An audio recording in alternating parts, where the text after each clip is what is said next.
Here's a psychological truth that might change how you see every relationship in your life. Why is it that the moment you start healing, when you begin to grow, set boundaries, or rediscover your true self, it's not strangers who turn on you, but the people closest to you? Maybe you felt this. The cold shoulder from a parent, the silence from an old friend, the subtle eye rolls, the passive-aggressive comments, the "you've changed," whispered like it's a crime. Carl Jung, one of the most influential minds in psychology, understood this pattern deeply. He believed that each of us carries a shadow, the parts of ourselves we deny, suppress, or refuse to see. And here's the twist: most people will do anything to avoid confronting that shadow. So what happens when you start confronting yours? When you stop pretending, stop people-pleasing, stop shrinking to make others feel comfortable? You become a mirror. And what you reflect back, honesty, wholeness, change, it terrifies those who are still hiding from themselves. They're not reacting to your healing. They're reacting to what your healing forces them to see in their own lives. So if you've ever felt confused or heartbroken by the rejection that came with your growth, stay with me, because in this video we're diving into the psychological mechanics behind this phenomenon. And once you see what Carl Jung discovered, you'll never take their reactions personally again. Let me tell you something that might bring you peace. You're not being hated for who you are. You're being hated for who you're no longer pretending to be. There's a moment on your healing journey when you stop playing the role others assign to you. The nice one. The reliable one. The one who never says no.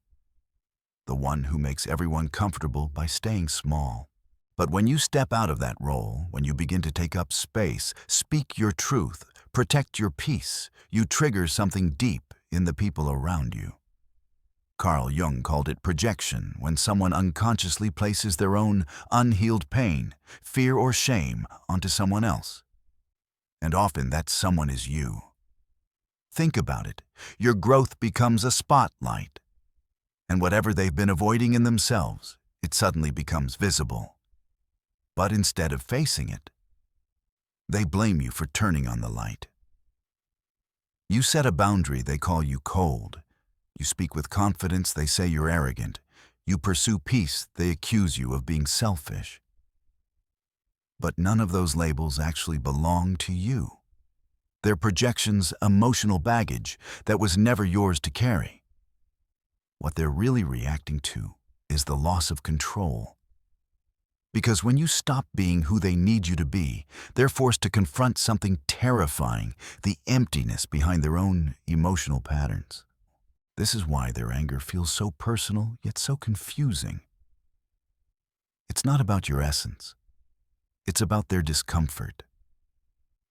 So the next time someone lashes out at your boundaries, your calm, your transformation, take a breath.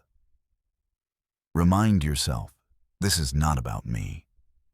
This is about what they can't face in themselves. That clarity, it's power. And it's one of the most freeing realizations on the path to becoming who you truly are. Have you ever noticed how the moment you start saying no, the moment you stop bending over backward to please everyone, certain people suddenly become uncomfortable, irritated, or even hostile? You're not imagining it. That reaction has a psychological root, and Carl Jung explained it best. When you stop people-pleasing, when you finally stop editing yourself to keep the peace, you're actually doing something much deeper than just setting a boundary. You're beginning a process Jung called shadow integration. The shadow, as Jung described, is the part of ourselves we've rejected: the anger, the assertiveness, the confidence, the bold truth-telling, the traits we were taught to hide, to be liked or safe. But the moment you reclaim those pieces, when you let go of needing approval and finally start honoring your whole self, you stop performing. And you start becoming real. And that kind of self-honesty, it threatens people who haven't done the same. See when someone's still running from their shadow, still clinging to perfection, politeness, or passive acceptance. Your boldness reminds them of everything they've suppressed. Your boundaries feel like confrontation. Your clarity feels like judgment. Your wholeness feels like a mirror. And not everyone is ready to see their reflection. This is why healing isn't always celebrated, because your growth exposes other people's avoidance. And rather than meet themselves with the same honesty, they may project blame onto you. But here's the truth: setting boundaries isn't rude. It's sacred. It's a declaration: I will no longer abandon myself to be accepted by others. So if your no has cost you closeness, if your honesty has pushed people away, know this: you didn't lose them by becoming who you are. You revealed who they were when they couldn't control who you became. And in the long run, the people who are meant to grow with you won't fear your wholeness. They'll rise to meet it. There's a moment on your healing journey that no one really warns you about, and it hurts the most. It's not the fear of change. It's realizing that the people who were supposed to love you unconditionally suddenly don't know how to love you at all. Carl Jung had a word for this process: individuation. It's the path of becoming your true self, not who your family wanted you to be, not who your friends assumed you were not, who society told you to perform as, but you, without the mask. But here's the painful part. When you break free from the roles they assigned you, the peacemaker, the fixer, the quiet one, the overachiever, you don't just shift your life, you shatter the illusion they've built theirs around.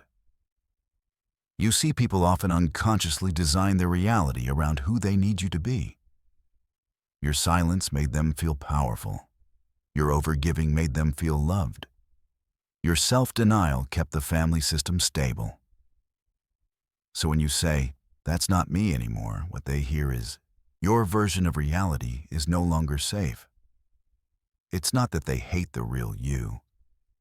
They hate that the real you proves they've been living a lie. Maybe your mother starts calling you selfish. Maybe your siblings say you've changed. Maybe your partner accuses you of being too much. But what's really happening is projection. Their discomfort with your freedom reveals their fear of their own. Individuation, Jung said, is essential for psychological health, but it will cost you the approval of those who only knew the old version of you. So if you're feeling isolated, misunderstood, even punished for becoming whole, know this: you are not breaking the family. You are breaking the pattern that kept the family stuck. And sometimes the first step to generational healing is having the courage to be the first one who doesn't pretend anymore. Have you ever noticed? The moment you start healing, setting boundaries, and breaking old patterns, it's not just one person who reacts. Sometimes it feels like the entire system turns against you. Your family, your workplace, even your community. Carl Jung called this the collective unconscious, a shared psychological blueprint passed down through generations. It's made up of unspoken rules, cultural beliefs, and emotional patterns that keep society functioning. But here's the twist no one talks about. These systems only function when everyone plays their assigned role. The peacemaker, the caretaker, the silent one, the obedient one. So when you say no more, when you stop enabling dysfunctional patterns, when you finally say, "This ends with me," you don't just liberate yourself, you disrupt the entire emotional ecosystem. And systems, especially wounded ones, don't like disruption. You might hear things like, "Why are you making everything so difficult? Why can't you just let things be? Why are you breaking up the family?" But the truth is, you're not breaking anything. You're revealing what's been broken all along. You've stopped pretending the pain wasn't there. You've stopped keeping the secrets everyone agreed to ignore. And that makes you dangerous, not because you're wrong, but because you're real. Jung warned that when someone steps outside the collective unconscious, the system instinctively tries to pull them back through guilt, rejection, or shame. Because your growth threatens the status quo that everyone else is still unconsciously attached to. So, if it feels like everyone is turning on, you ask yourself this: are they really angry at you? Or are they terrified of what your freedom says about their fear? Breaking generational trauma is not just personal work, it's revolutionary. And sometimes, the first person to heal becomes the mirror the whole system refuses to look into. Carl Jung once said, "We all wear masks. And if you've spent most of your life being what others needed you to be, the responsible one, the agreeable one, the funny one, you know exactly what he meant. These masks aren't just about deception. They're about survival. We learn early on that if we play a certain role, we're accepted, we're loved, we're safe. So we wear the mask so well, we forget it was ever a mask at all. But one day something cracks. Maybe it's burnout. Maybe it's a moment of deep honesty. Or maybe you just get tired of living someone else's life. And when you finally take that mask off, when you show up as your real self, not the version others crafted for their comfort, it shakes the room. Not because you've become someone new, but because you've stopped performing. And here's what most people don't realize: they weren't attached to the real you. They were attached to the character you played in their story. So when that character dies, they mourn not for you, but for the illusion they depended on. Some might say, you've changed. But what they really mean is, you've stopped being who he could control. This is what Jung called the collapse of the persona, and it's one of the most powerful, terrifying, and liberating parts of psychological growth. Because underneath that mask is someone you may not fully know yet. But that someone, the real you, is the only one worth fighting for. So if people pull away, don't chase them. If they're shocked, let them be. You're not here to protect their illusions anymore. You're here to live in truth. And that truth, as raw and vulnerable as it may feel, is where your real power begins. Have you ever noticed how people get uncomfortable when you're not just one thing? You're strong, but also gentle. You're logical, but deeply intuitive. You can lead a room and still be tender-hearted. And suddenly, people don't know where to place you. Carl Jung understood this perfectly. He believed every human being carries both masculine and feminine energies, the animus and the anima. And psychological growth isn't about choosing one over the other. It's about integration. Wholeness. But here's the twist. When you begin to embody both your power and your softness, your clarity and your compassion, you become unsettling to those still stuck in fragmentation. They've been told, be a man, don't feel too much. Be a woman, don't take up too much space. So when you break that mold, you're not just defying expectation, you're revealing the lies they've built their identity on. Your balance becomes their discomfort. Your wholeness becomes their mirror. And mirrors can be painful, especially when they reflect the parts we've been taught to suppress. Jung said that people will often attack the very qualities in you that they've forbidden in themselves. So if someone criticizes your tenderness, your strength, your emotional depth, ask yourself, is this really about me? Or is my integration threatening their division? Because the truth is, being a whole person in a divided world will make you a target. But it will also make you free. So don't shrink.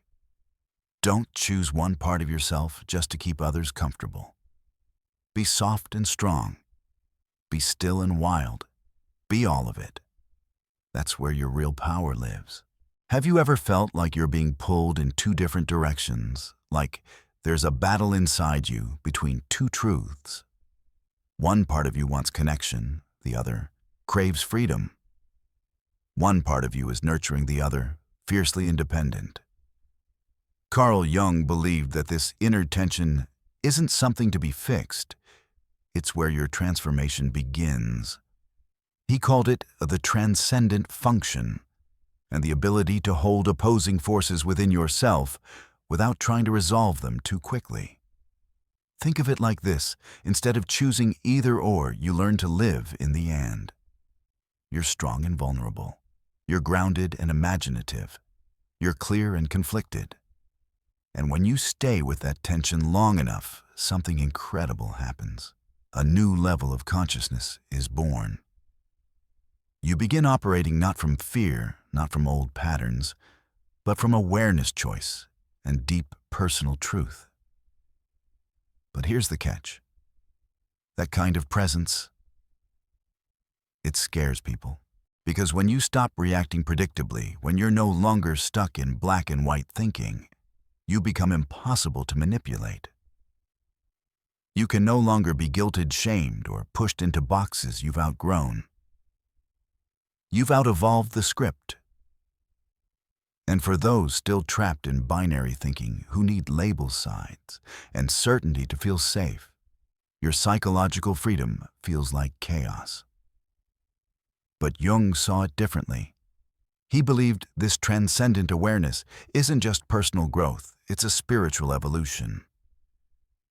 So if people say you've changed, if they say they don't recognize you anymore, maybe that's not a sign to shrink.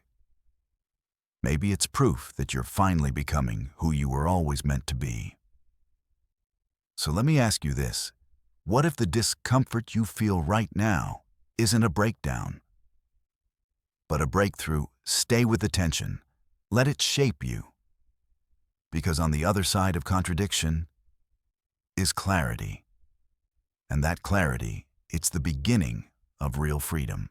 There's a quote by Carl Jung that echoes in the hearts of those who walk the path of transformation. He said, "The privilege of a lifetime is to become who you truly are." And it is a privilege. But what no one tells you is the price. See, when you stop pretending, when you shed the mask you wore to make others comfortable, you don't just gain clarity, you lose people. Sometimes the very people you thought would love you forever. Because the truth is, many people never loved the real you. They loved the version of you that served their needs.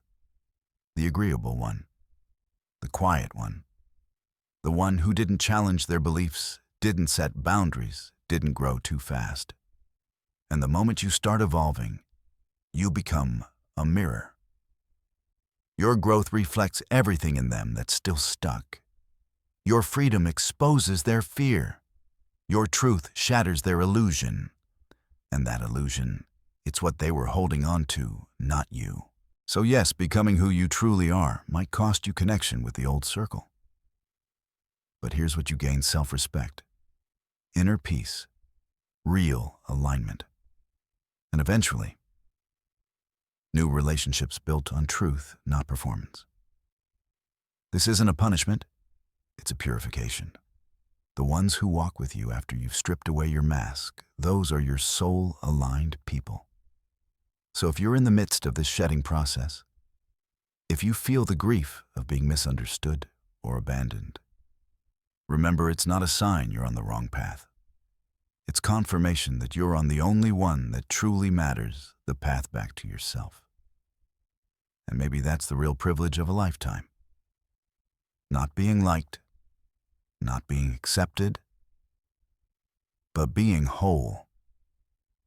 Let me ask you, who would you rather lose, them or yourself? Let me tell you something that might finally make sense of all the silent judgment, the cold distance, and the sudden shift in people's energy around you.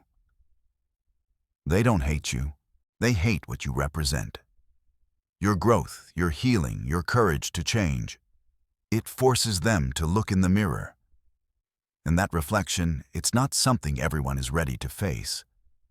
Carl Jung believed that the human psyche is deeply resistant to change, because change requires confrontation, not with the world, but with ourselves. And when you begin evolving, setting boundaries, speaking truth, choosing peace over people-pleasing, you unknowingly trigger others' discomfort. Because deep down, they know they've stayed the same. You become a silent reminder of the work they've avoided. You didn't attack them. You didn't judge them. You simply became, and that was enough to expose what's still unhealed in them. So what do? They criticize. They mock. They minimize your growth like it's a phase, or worse, like it's arrogance. But let's be honest. It's easier for someone to label you as too much than to admit they've settled for too little. It's safer to call you selfish than to ask, why haven't I chosen myself yet? Here's the truth. You didn't change too much. They just refused to grow with you. And now your evolution feels like a personal threat, not because you're wrong, but because you become the version of themselves they're afraid they'll never reach. But that's not your burden to carry. Their healing is their responsibility. And your journey, it's not an attack. It's an invitation, one they're simply not ready to accept. So if you're feeling misunderstood, judged, or even resented for the ways you've outgrown your old life, remember this. Their resistance is not a sign you've gone too far. It's proof you've finally gone deep enough. Keep going. And don't shrink to fit back into a version of yourself you've already outgrown. If you've made it this far, I want to say this, you're incredibly brave.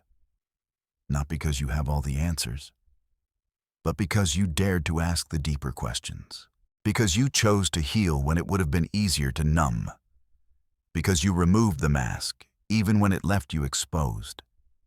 The path of inner growth, as Carl Jung showed us, is not the easy path.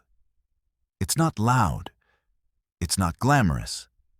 It's the quiet, courageous work of sitting with your pain instead of running from it. Of owning your shadow instead of projecting it. Of choosing truth, even when it costs you connection. You've faced the backlash. You've felt the sting of distance from those who once felt close. But here's the gift hidden inside the pain. You are finally becoming you. The real, whole, powerful version that no longer needs to shrink to be loved. And if that's not the most sacred kind of freedom, I don't know what is. So keep going. Keep peeling back the layers. Keep walking the path, because your healing doesn't just change you. It echoes. It inspires. It liberates others silently waiting for permission to do the same. If this message resonated with you, subscribe now. This channel is here to walk beside you as you grow deeper, stronger, and freer. And please share this video with someone who feels alone on their journey. Because they're not broken. They're just awakening. And sometimes that's the loneliest, most beautiful thing of all. Hoi ChatGPT.